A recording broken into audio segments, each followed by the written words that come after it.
ओम गणेशाय नमः। प्यारे भक्तगणों, आज आप सभी श्रवण करेंगे चैत्र माह में नित्य नियम से सुनी जाने वाली संपूर्ण कथाएं एक साथ।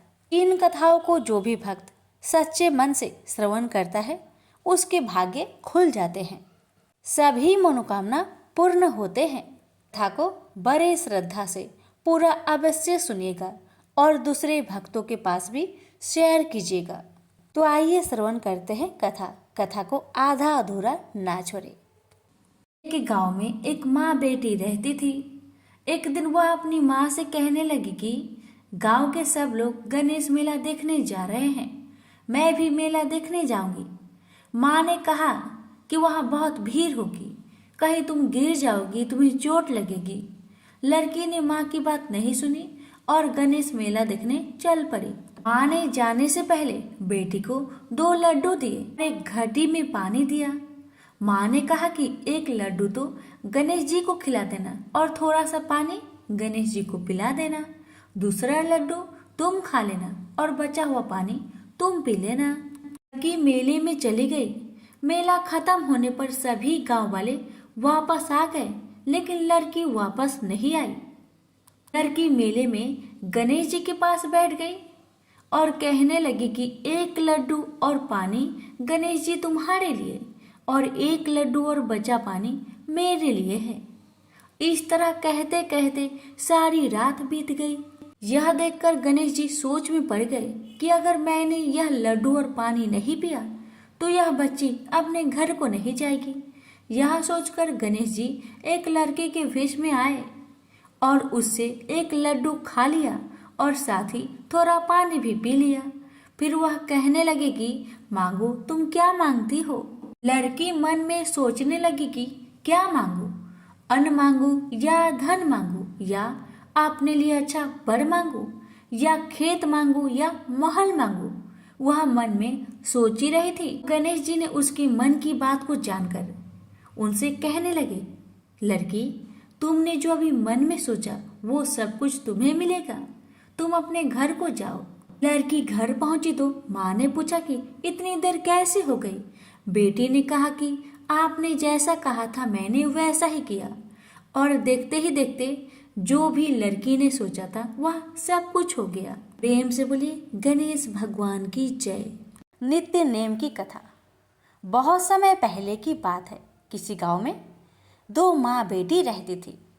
वह रोजाना नित्य नेम की कहानी कहा करती थी। उसकी बेटी ने कहा, माँ, मैं नित्य नेम की कहानी कहूँगी। माँ ने अपनी बेटी को समझाया, बेटी, अभी तुम यहाँ पर हो तो तुम्हारी कथा मैं सुन लूँगी। जब तुम्हारी शादी हो जाएगी तो तुम्हारी नित्य नेम की कथा ससुराल में कौन सुनेगा, इसलिए तुम रहने दो। बेटी ने कहा, माँ, मुझे नित्य नेम की कहानी कहनी है तो कहनी है। बेटी जिद पर अड़ गई, नित्य नेम की कहानी कहने लगी। अब जब कुछ समय बाद उस बिटिया का शादी हुई, वह ससुराल चली गई तो वह सबसे कहती कि मेरी कहानी सुन लो। सभी कुछ न कुछ बहाना बनाकर कहानी सुनते ही नहीं, वहाँ से चले जाते। तो बेचारी को भूखा ही रहना पड़ता। एक दिन पड़ोसन बोली, मैं तुम्हारी कहानी सुनूंगी। अब वह बहू पड़ोसन के पास जाती और उसे कहानी सुनाकर खाना खा लेती। ऐसा करते हुए एक दिन ननद ने देख लिया और ननद ने अपनी माँ से कहा, माँ, भाभी पड़ोसन के कहने पर खाना खा लेती है, हमारे कहने पर तो खाना खाती ही नहीं। माँ ने कहा, बेटी, तुम पड़ोसन को कहना कि मेरी बहू की नित्य नेम की कहानी ना सुने। तो लड़की कहती है, ठीक है माँ, मैं कह दूंगी। लड़की पड़ोसन के घर जाकर कहती है कि मेरी भाभी जब भी आपको कथा सुनाने आए तो आप कथा मत सुनिएगा, मना कर दीजिएगा। लड़की की बात सुनकर पड़ोसन तो कोई जवाब नहीं देती है। सोच विचार करके पड़ोसन अपनी पति के पास जाती है और कहती है, पड़ोस की बेटी मुझे मना करके गई है कि उसकी भाभी की नित्य नेम की कथा ना सुनो। ये सुनकर पति ने कहा, जब उसकी माँ मना करे तो मत सुनना। अगले दिन सास ने आकर पड़ोसन को मना कर दिया तो पड़ोसन बहू की कथा नहीं सुनी। अब तो बहू की कहानी कोई नहीं सुनता, बेचारी भूखी प्यासी ही रहने लगी। ससुर ने पूछा कि बहू कैसी है, तो सास ने कहा बहू तो अच्छी है, काम काज तो कर लेती है, मगर कुछ खाती पीती नहीं। ससुर ने कहा कि बड़े घर की बेटी है, काम करने से थक जाती होगी, इससे काम मत कराओ। सासू माँ ने कहा हाँ, मैं तो काम नहीं कराती, लेकिन बहू फिर भी खाना नहीं खाती। अब तो धर्मराज जी का आसन डोल उठा कि इस नगरी में ऐसा कौन मेरा भक्त है जो भोजन नहीं करता, उसे बुलाओ। स्वर्ग से विमान आया तो सास बोली बहू से कि बहू मैं तेरे साथ चलूँगी। तो बहू ने कहा आपको तो बहुत काम था, आप मेरे साथ कैसे चलेंगी, मेरी कहानी सुनने का आपके पास तो समय ही नहीं था। अब जेठानी ने जब कहा तो देवरानी कहने लगी क्यों, आपको तो मालिक का खाना बनाना है ना, तो आप कैसे जाएंगी। जब ननद ने कहा तो वह कहने लगी कि आपको भी तो गुड्डी गुड़िया के साथ खेलने की फुर्सत ही नहीं थी, तो मेरे साथ कैसे चलेंगी। जब पड़ोसन बोली कि मैं चलूँगी, तो बहू बोली हाँ, एक तुम ही तो हो जिसने मेरी नित्य नेम की कहानी सुनी थी, तुम चलो मेरे साथ। अब पड़ोसन अपने पति के पास गई और अपनी सारी कहानी सुना दी। पति बोला तू तो बड़ी भाग्यवान है जो जीते जी जा रही है, मरकर तो सभी जाते हैं। वह भी गई। प्रेम से बोलिए धर्मराज भगवान की जय। एक गांव में एक साहूकार रहता था। साहूकार के एक बेटी थी। वह हर रोज पीपल सींचने जाती थी। पीपल के वृक्ष में से लक्ष्मी जी प्रकट होती थी और चली जाती। एक दिन लक्ष्मी जी ने साहूकार की बेटी से कहा तू मेरी सहेली बन जा। तब लड़की ने कहा कि मैं अपने पिता से पूछकर कल आऊंगी। साहूकार की बेटी ने घर जाकर अपने पिता को सारी बात कह दी। तब उसके पिताजी बोले वह तो लक्ष्मी जी है, अपने को और क्या चाहिए, तू लक्ष्मी जी की सहेली बन जा। दूसरे दिन वह लड़की फिर गई। तब लक्ष्मी जी पीपल के पेड़ से निकलकर आई और कहा सहेली बन जा। तो लड़की ने कहा बन जाऊंगी, और दोनों सहेली बन गई। लक्ष्मी जी ने उसको खाने का न्योता दिया। घर आकर लड़की ने माँ बाप को कहा कि मेरी सहेली ने मुझे खाने का न्योता दिया है। तब बाप ने कहा कि सहेली के जिमने जाइयो, पर घर को संभाल कर जाना। तब वह लक्ष्मी जी के यहाँ जिमने गई तो लक्ष्मी जी ने उसे साल दुसाला ओढ़ने के लिए दिया, रुपए दिए, सोने की चौकी, सोने की थाली में 36 प्रकार का भोजन करा दिया। जिम कर जब वह जाने लगी तो लक्ष्मी जी ने पल्ला पकड़ लिया और कहा कि मैं भी तेरे घर जिमने आऊंगी। तो उसने कहा आ जाइयो। वह घर आकर चुपचाप बैठ गई। तब बाप ने पूछा कि बेटी सहेली की यहाँ जिम करा गई और तू उदास क्यों बैठी है। तो उसने कहा पिताजी मेरे को लक्ष्मी जी ने इतना दिया, अनेक प्रकार के भोजन कराए, परंतु मैं कैसे जिमाऊंगी, अपने घर में तो कुछ भी नहीं है। तब उसके पिता ने कहा कि गोबर मिट्टी से चौका लगाकर घर की सफाई कर ले, 4 मुख वाला दिया जलाकर लक्ष्मी जी का नाम लेकर रसोई में बैठ जाना। लड़की सफाई करके लड्डू लेकर बैठ गई। उसी समय एक रानी नहा रही थी। उसका नौलखा हार चील उठाकर ले गई और उसके घर वह नौलखा हार डाल गई और उसका लड्डू ले गई। बाद में वह हार को तोड़कर बाजार में गई और सामान लाने लगी तो सुनार ने पूछा कि क्या चाहिए।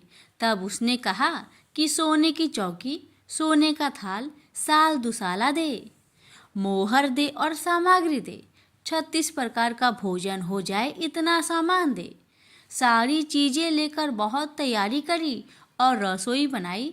तब गणेश जी से कहा कि लक्ष्मी जी को बुलाओ। आगे आगे गणेश जी और पीछे पीछे लक्ष्मी जी आई। उसने फिर चौकी डाल दी और कहा सहेली चौकी पर बैठ जा। जब लक्ष्मी जी ने कहा सहेली चौकी पर तो राजा रानी की भी नहीं बैठी, किसी के भी नहीं बैठी, तो उसने कहा कि मेरे यहाँ तो बैठना पड़ेगा। फिर लक्ष्मी जी चौकी पर बैठ गई। तब उसने बहुत खातिर की, जैसे लक्ष्मी ने करी थी वैसे ही उसने करी। लक्ष्मी जी उस पर खुश हो गई। घर में खूब रुपया एवं लक्ष्मी हो गए। साहूकार की बेटी ने कहा, मैं अभी आ रही हूँ, तुम यहीं बैठी रहना। और वह चली गई।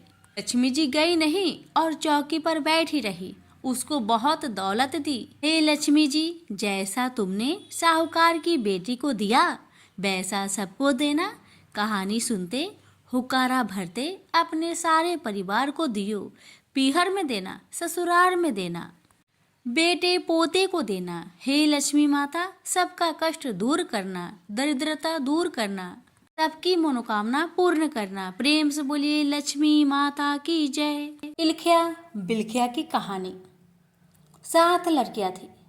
उनमें से एक लड़की गरीब थी, बाकी 6 धनवान घर से थी। 7वीं लड़की ने व्रत करने से मना किया तो सभी लड़कियां उसके घर गई और उसकी माँ से बेटी को व्रत करवाने को कहा। माँ ने कहा, देखो मेरे घर में खाने को कुछ नहीं है, मेरी बेटी व्रत कैसे करेगी। तब वे सारी सहेलियां बोली, देखो माँ, एक एक दिन ये हमारे घर खाना खाएंगे, वही इसके व्रत पूर्ण हो जाएंगे। तब माँ अपनी बेटी को व्रत करवाने को तैयार हो गई। बेटी एक एक दिन सभी सहेलियों के घर खाना खाती। ऐसा करके 6 दिन निकल गए। 7वें दिन सभी लड़कियां उसके पीछे पड़ गई कि कल हम सब तुम्हारे घर खाना खाएंगे। तू 6 दिन हमारे यहाँ आई, अब हम 6ठे दिन तेरे घर आएंगे। लड़की बोली, मैंने पहले ही तुम्हें मना किया था, पर लड़कियां नहीं मानी। वो जी माने को तैयार हुई और घर आकर अपनी माँ से बोली, माँ कल सब लड़कियां अपने घर जिमने आएंगी। तब माँ ने कहा, बेटी मैंने तुझे पहले ही कहा था कि उन लड़कियों की बात मत सुन, अपने घर में खाने को तो है ही नहीं। माँ को गुस्सा आया, वो अपनी लड़की को मारने लगी। लड़की रोती हुई जंगल में जाकर सो गई। उधर से ईश्वर पार्वती निकले। पार्वती जी ईश्वर जी से बोली, देखो महादेव जी, कोई तो अपनी शरण में आकर बैठी है। ईश्वर जी ने कहा, दुनिया में बहुत लोग हैं, किस किस को देखे। पार्वती जी बोली, नहीं ईश्वर जी, इसको तो आपको पूछना ही पड़ेगा। इसको नहीं पूछेंगे तो दुनिया में अपने को कौन पूछेगा। ईश्वर पार्वती जी उस लड़के के पास आए। पार्वती जी ने पूछा, ब्राह्मण की बेटी सो रही है या जाग रही है, किस चिंता में पड़ी है। लड़की बोली, मेरे घर में खाने को नहीं है, मैंने गौर के व्रत किए हैं। 6 दिन 6 लड़कियां के घर गई, अब 6 लड़कियां मेरे घर जिमने आएंगी, मैं उनको क्या जिमाऊंगी, इस चिंता में मैं यहाँ पड़ी हूँ।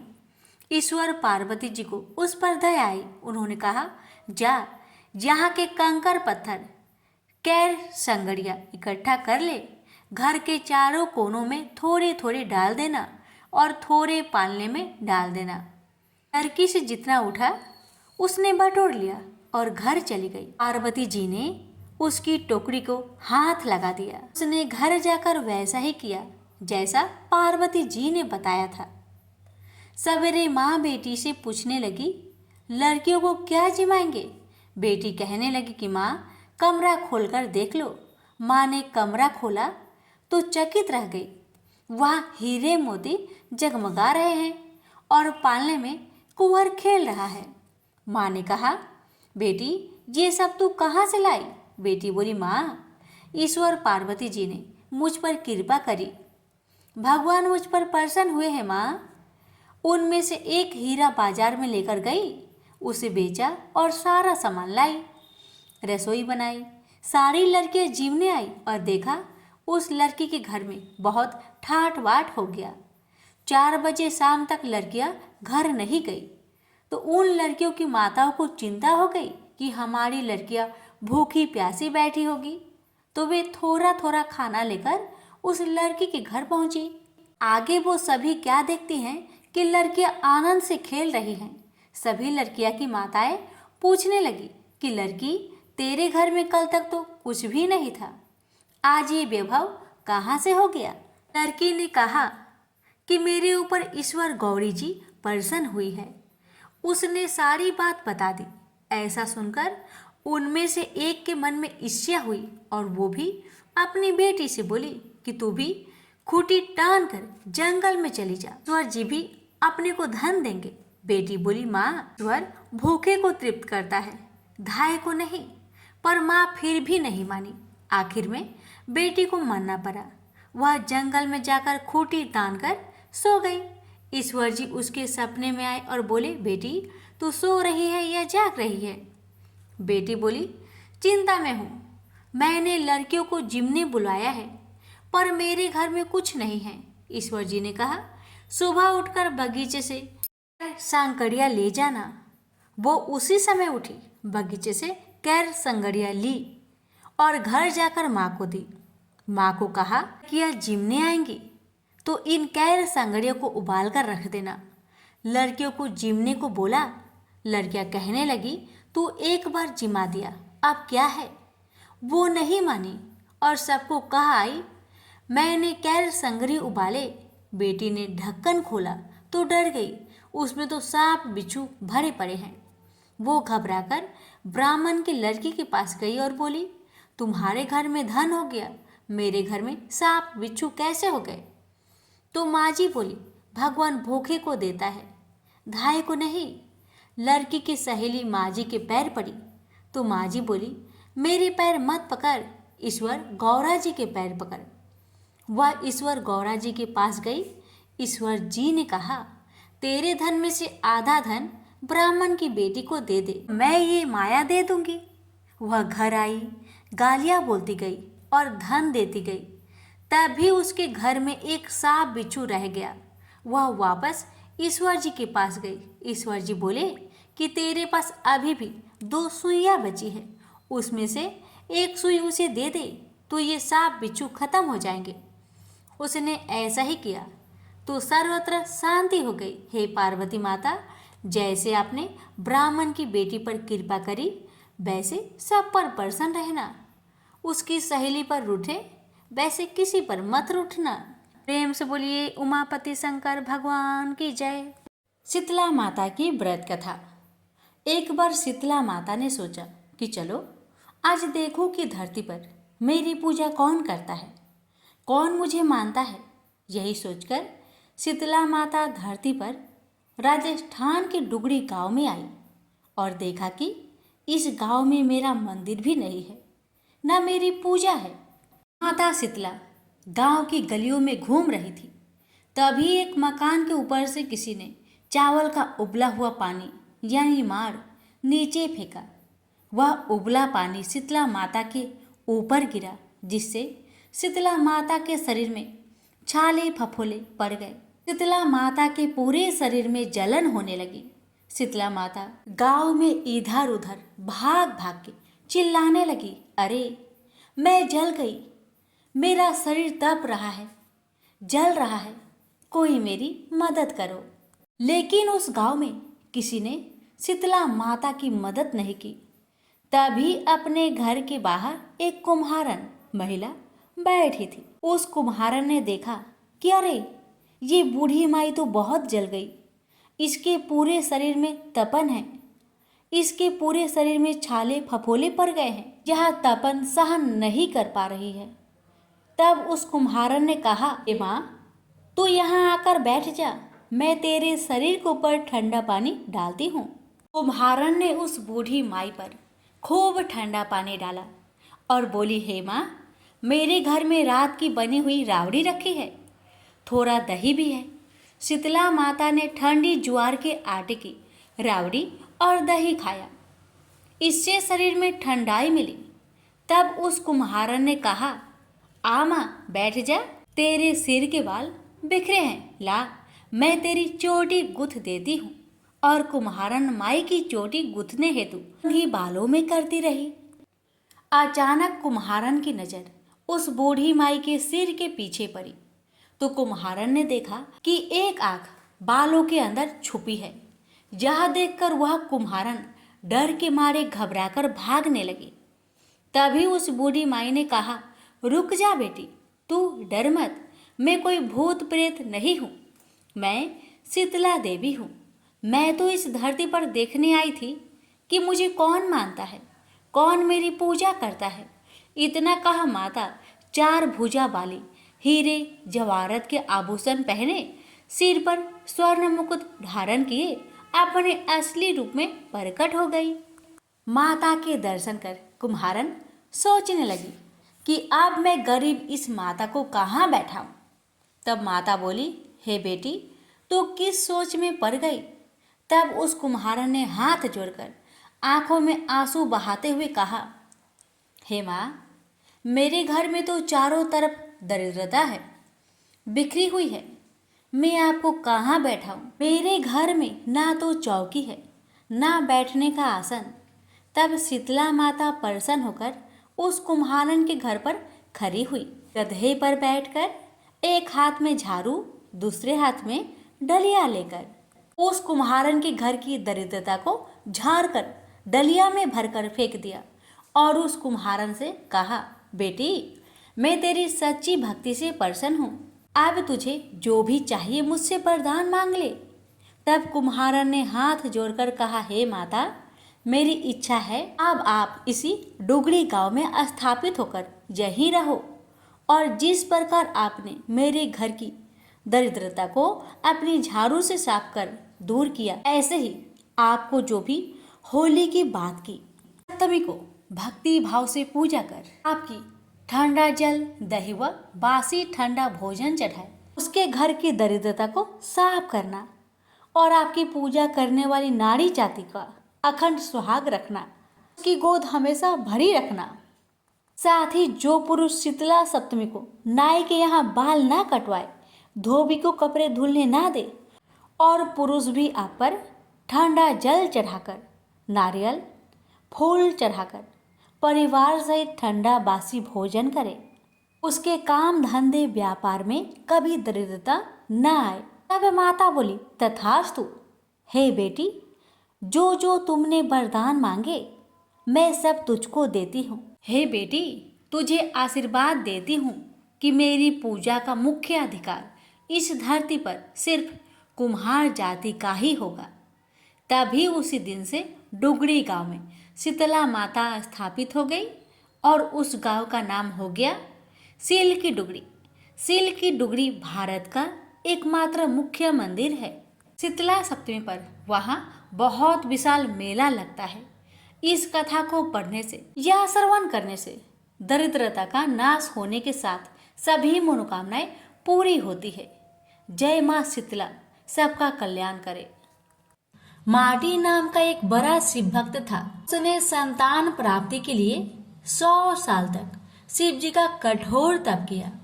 शिव जी ने उसे संतान का वरदान दिया। समय आने पर उसकी पत्नी गर्भवती हुई। पत्नी का प्रसव 4 साल तक नहीं हुआ तो माटी को बड़ी चिंता हुई। पता चला कि गर्भ का बालक कालमार्ग नामक राक्षस के डर से बाहर नहीं निकल रहा। माटी ने कालमार्ग से डरने के कारण अपने पुत्र का नाम रखा कालभीति। कालभीति जन्म से ही परम शिव भक्त थे। बड़ा होते ही कालभीति घोर तपस्या में लगे।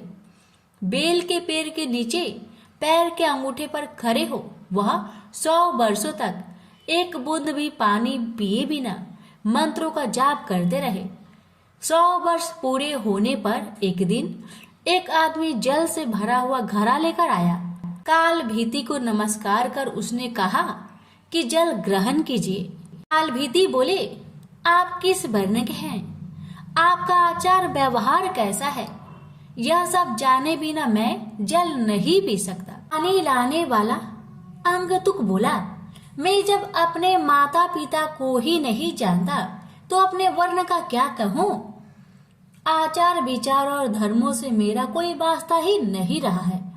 काल भीति ने कहा, मेरे गुरु के अनुसार जिसके कुल का ज्ञान ना हो उसका अन्न जल ग्रहण करने वाला तत्काल कष्ट में पड़ता है।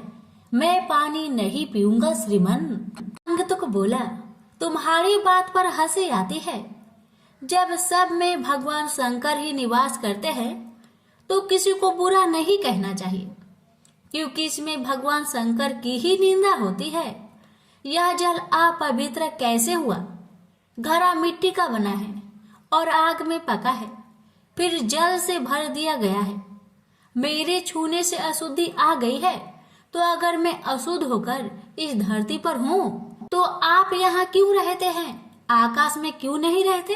काल भीति ने कहा, सभी में शिव ही है। सबको शिव मानने वाले नास्तिक लोग खाना छोड़कर मिट्टी क्यों नहीं खाते?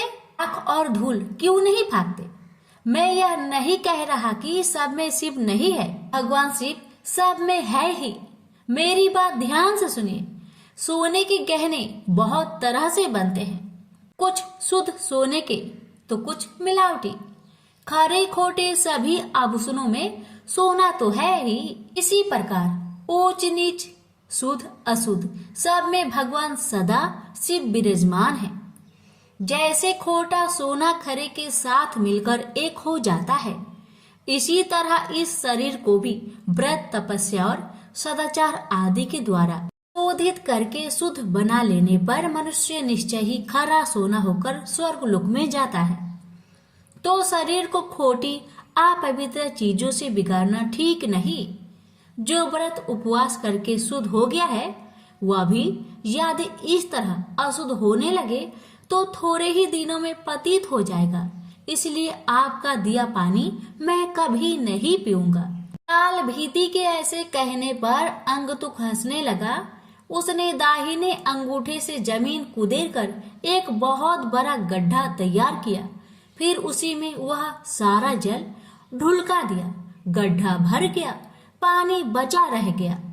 फिर उसने अपने पैर से ही कुदेर कर एक तालाब बना दिया और बचे हुए जल से उस तालाब को भर दिया। यह अद्भुत दृश्य देखकर काल भीति जरा भी नहीं चौंके। अंगतुक बोला, ब्राह्मण देव, आप है तो मूर्ख है, परंतु बातें पंडितों सी करते हैं। लगता है आपने विद्वान की बात नहीं सुनी। कुआं दूसरे का, घड़ा दूसरे का और रस्सी दूसरे की है। एक पानी पिलाता है और एक पीता है। सब समान फल के भागी होते हैं। ऐसा ही मेरा भी जल है। तुम धर्म के ज्ञाता हो, फिर क्यों इसे नहीं पियोगे? काल भीति ने विचार किया, यदि एक कार्य में अनेक सहायक हो तो काम करने वाले को मिलने वाला फल बढ़कर समान हो जाता है। बात तो ठीक है। काल भीति ने उस मनुष्य से कहा, आपका यह कहना ठीक है, कुएं और तालाब का पानी पीने में दोष नहीं है, फिर भी आपने तो अपने घड़े के जल से ही इस गड्ढे को भरा है। यह बात सामने देखकर मैं हरगिज इसे नहीं पीऊंगा। काल भीति के हठ पर वह पुरुष हंसता हुआ अंतर्ध्यान हो गया। अब काल भीति को अचरज हुआ। सोचने लगे कि यह क्या किस्सा है। इतने में ही उस बेल के पेड़ के नीचे धरती फाड़कर सुंदर चमचमाता शिवलिंग प्रकट हो गया। तब काल भीति ने कहा, जो पाप के काल है, जिनके कंठ में काला चिन्ह सुशोभित होता है, तथा जो संसार के काल स्वरूप है, उन भगवान महाकाल की मैं शरण लेता हूँ। आप हमें शरण दीजिए। आपको बारंबार नमस्कार है। काल भीति की स्तुति पर महादेव उस लिंग से प्रकट हुए और कहा, ब्राह्मण, तुमने इस महातीर्थ में रहकर मेरी जो आराधना की है, उससे मैं संतुष्ट हूँ। अब काल मार्ग से तुम निर्भय रहो। मैं ही मनुष्य रूप में प्रकट हुआ था। मैंने यह गड्ढा और तालाब सब तीर्थों के जल से भरा है। यह परम पवित्र जल तुम्हारे लिए ही लाया था। तुम मुझसे कोई मनोवांछित वर मांगो। काल भीति ने कहा, प्रभु, यदि आप मुझ पर प्रसन्न हैं, तो सदा यहाँ निवास करें। इस शिवलिंग पर जो भी दान पूजन किया जाए वह अच्छा ही हो। आपने काल से मुझे मुक्ति दिलाई है, इसलिए यह शिवलिंग महाकाल के नाम से प्रसिद्ध हो। भगवान बोले, जो कोई अक्षय तृतीया, शिवरात्रि, सावन मास, चतुर्दशी, अष्टमी, सोमवार तथा विशेष पर्व के दिन इस सरोवर में स्नान करके इस शिवलिंग की पूजा करेगा, वह शिव को ही प्राप्त होगा। यहाँ किया हुआ जप, तप और रुद्र जप सब अच्छा होगा। तुम नंदी के साथ मेरे दूसरे द्वारपाल बनोगे। काल पर विजय पाने से तुम महाकाल के नाम से प्रसिद्ध होगे। शीघ्र ही राजश्री कर्णधम यहाँ आएंगे। उन्हें धर्म का उपदेश करके तुम मेरे लोक में चले आओ। यह कहकर भगवान रुद्र उस लिंग में ही लीन हो गए। स्कंद पुराण की यह कथा श्रवण, पठन एवं मनन करने से आशुतोष महाकाल अत्यंत प्रसन्न होते हैं। प्रेम से बोलिए हर हर महादेव, माता पार्वती की जय। अनेक कथानुसार एक बार दैत्यराज जलंधर के साथ भगवान विष्णु को युद्ध करना पड़ा। काफी दिन तक चले संघर्ष में भगवान के सभी प्रयासों के बाद भी जलंधर परास्त नहीं हुआ।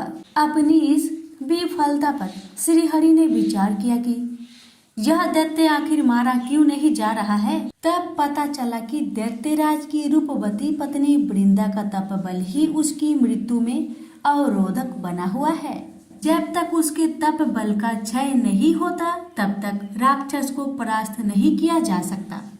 इस कारण भगवान ने जलंधर का रूप धारण किया। वह तपस्विनी वृंदा की तपस्या के साथ ही उसके अस्तित्व को भी भंग कर दिया। इस कार्य में प्रभु ने छल व कपट दोनों का प्रयोग किया। इसके बाद हुए युद्ध में उन्होंने जलंधर का वध कर युद्ध में विजय पाई। और जब वृंदा को भगवान के छल पूर्वक अपने तप व अस्तित्व को समाप्त करने का पता चला तो वह अत्यंत क्रोधित हुई। वह श्री हरि को श्राप दिया कि तुम पत्थर हो जाओ। इस श्राप को प्रभु ने स्वीकार किया, पर साथ ही उनके मन में वृंदा के प्रति अनुराग उत्पन्न हो गया। तब उन्होंने उनसे कहा कि वृंदा, तुम वृक्ष बनकर मुझ में छाया प्रदान करना। वही वृंदा तुलसी रूप में पृथ्वी पर उत्पन्न हुई। वह भगवान शालिग्राम बने। इस प्रकार कार्तिक शुक्ल एकादशी को तुलसी शालिग्राम का प्रादुर्भाव हुआ। देवउठनी से 6 महीने तक देवताओं का दिन प्रारंभ हो जाता है। अतः तुलसी का भगवान श्री हरि विष्णु शालिग्राम स्वरूप के साथ प्रतीकात्मक विवाह कर श्रद्धालु उन्हें वैकुंठ को विदा करते हैं। प्रेम से बोलिए लक्ष्मी नारायण की जय, तुलसी माता की जय। कि किसी गांव में एक गरीब जाट और जाटनी रहते थे।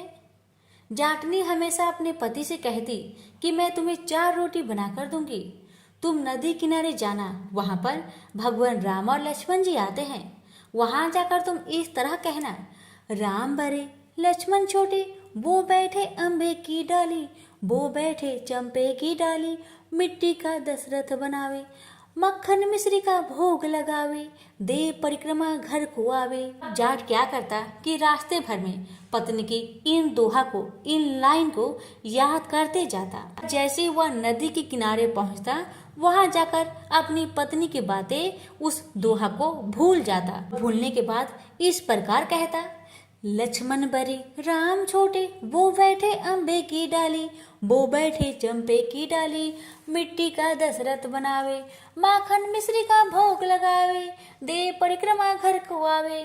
जाट इस प्रकार कहता तो भगवान राम लक्ष्मण से कहते, मन तुम्हें इसने बड़ा बताया है, तुम इसे कुछ दे दो।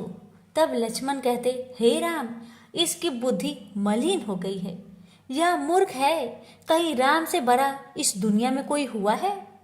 तब भगवान राम बोले, नहीं लक्ष्मण, तुम्हें बड़ा बताया है इसलिए तुम्हें कुछ देना होगा। लक्ष्मण ने थोथे बांस में मोहर असरफी भरकर उसे दे दिए। अब रास्ते में मोहर असरफी चोरों ने हर लिया।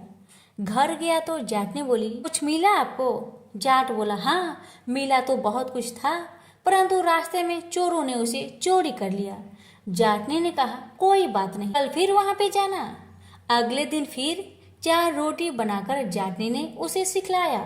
कहना, राम बड़े लक्ष्मण छोटे, वो बैठे अम्बे की डाली, वो बैठे चंपे की डाली, माटी का दशरथ बनावे, खन मिश्री का भोग लगावे, दे परिक्रमा घर को आवे।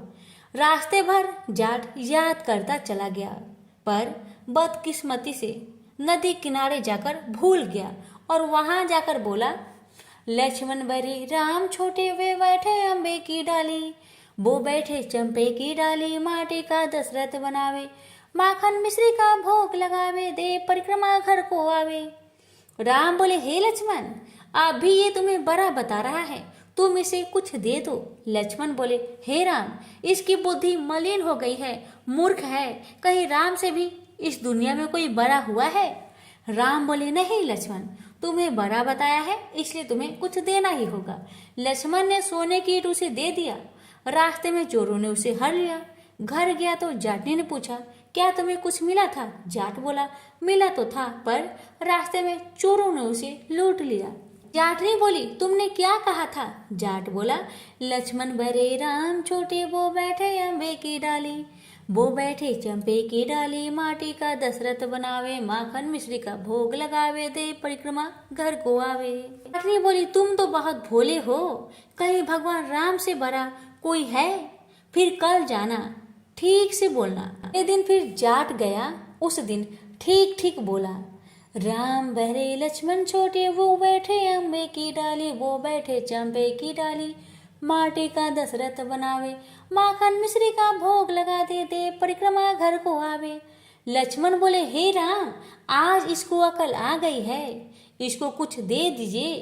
राम मुस्कुराते हुए बोले, भाई मेरे पास क्या है, यह जौहर की मिट्टी है, ले जा। कहकर अपने हाथ से थोड़ी सी मिट्टी भगवान राम ने उसे दे डाली। जाट बरबर करने लगा, आज जाटनी ने मुझे उल्टा सीख दी है, रोज सोना चांदी मिला करता था, आज तो मिट्टी की डली मिली है। मिट्टी लेकर घर की ओर चल गया। बीच रास्ते में चोरों ने मिट्टी देखी तो मिट्टी को देखकर कुछ नहीं बोले। जाट घर गया तो जाटनी बोली, कुछ मिला? तो जाट ने कहा, हाँ, तेरी उल्टी सीख के कारण आज तो मुझे सिर्फ मिट्टी की डली मिली है। जाटनी बोली, कोई बात नहीं, कुछ तो लेकर घर आया। बड़े रोज तुम खाली हाथ घर आते थे, आज तो तुम मिट्टी लेकर आए हो, मिट्टी से तो कुछ न कुछ काम तो हो ही जाएगा। चूल्हा लिपूंगी, आंगन लिपूंगी। जाटनी वे तुलसी की पौधे के नीचे मिट्टी को रखकर सो गई। जब सवेरे उठकर देखा तो हीरे मोती जगमगा रहे थे। भगवान राम तो मिट्टी का भी सोना कर दे।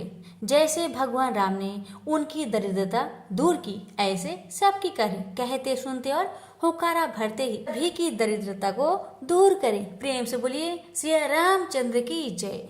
धर्मराज युधिष्ठिर बोले, हे जनार्दन, चैत्र मास के कृष्ण पक्ष की एकादशी का क्या नाम है तथा उसकी विधि क्या है?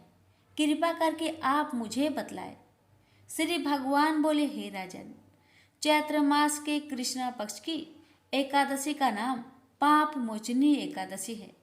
इसके व्रत के प्रभाव से मनुष्य के सभी पापों का नाश होता है। यह सब व्रतों से उत्तम व्रत है। इस पाप मोचनी एकादशी की महात्म्य के श्रवण व पठन से समस्त पाप नाश को प्राप्त हो जाते हैं। एक समय देव ऋषि नारद ने जगत पिता ब्रह्मा जी से कहा, महाराज, आप मुझसे चैत्र मास के कृष्ण पक्ष की एकादशी का विधान कहिए।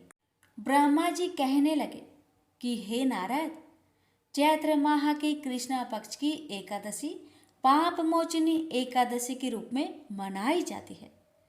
इस दिन भगवान विष्णु का पूजन किया जाता है।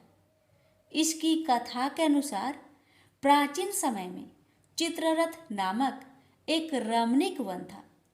इस वन में देवराज इंद्र गंधर्व कन्याओं तथा देवताओं सहित स्वच्छंद विहार करते थे। एक बार मेधावी नामक ऋषि भी वहां पर तपस्या कर रहे थे।